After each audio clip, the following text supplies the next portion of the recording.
హైవర్స్ ఈ బంగారానికి సంబంధించి ఈ వీడియో ఇప్పుడు నాకు నిజంగా చాలా నవ్వు వస్తుందండి.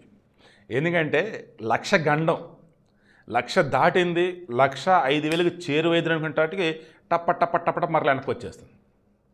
ఏకంగా ఈరోజు 1,360 రూపాయలు తగ్గింది. ఇది 24 క్యారెట్ గోల్డ్ 10 గ్రాములు. 22 క్యారెట్ గోల్డ్ 10 గ్రాములు వచ్చేసి 1,250 తగ్గింది.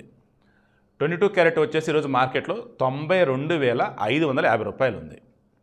కమింగ్ టు ఈ 24 క్యారెట్ గోల్డ్ 10 గ్రాములు వచ్చేసి 1,970 రూపాయలు ఉంది. సో భారీగా తగ్గింది. ఈ 1,05,000 కనుక దాటితే మేబీ ఇక దూసుకుపోవచ్చు. 1,00,000 నుంచి 1,05,000 మధ్య నాకు తెలిసి గత 2 నెలలు కానీ 3 నెలలు కానీ టప్ప పెరగటం తగ్గటం.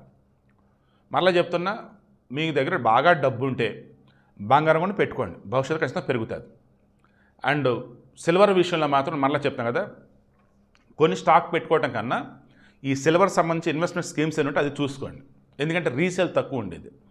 సిల్వర్ రేటు ఎందుకు పెరుగుతుంది ఏంటన్నప్పుడు ఇంటర్నేషనల్ మార్కెట్లో నేను చాలామంది ఎక్స్పర్ట్స్ చెప్పారు, నాకు తెలిసిన వాళ్ళు అడిగి ఉన్నాను, అదే అన్నారు. ఈ సిల్వర్ని మనం రెగ్యులర్ తీసుకున్న మందుల్లో వాడతారు, అండ్ బయట పెద్ద పెద్ద కంపెనీల్లో వాడతారు, పెద్ద పెద్ద దాన్ని ఏం చెప్పాలి మెషిన్స్ తయారీలో కూడా వాడతారనమాట. అందువల్ల సిల్వర్ రేటు బాగా పెరుగుతుంది. సో సిల్వర్ రేటు కూడా నిన్న కేజీకి 1,000 రూపాయలు తగ్గి 1,28,000 దగ్గర అది ఉంది. సో డబ్బు ఉంటే బంగారం కూడా పెట్టుకోండి, ఓకేనా. ఈవెన్ మంచి భూమి తీసుకుంటే హ్యాపీగా భూమి అయినా తీసుకోండి.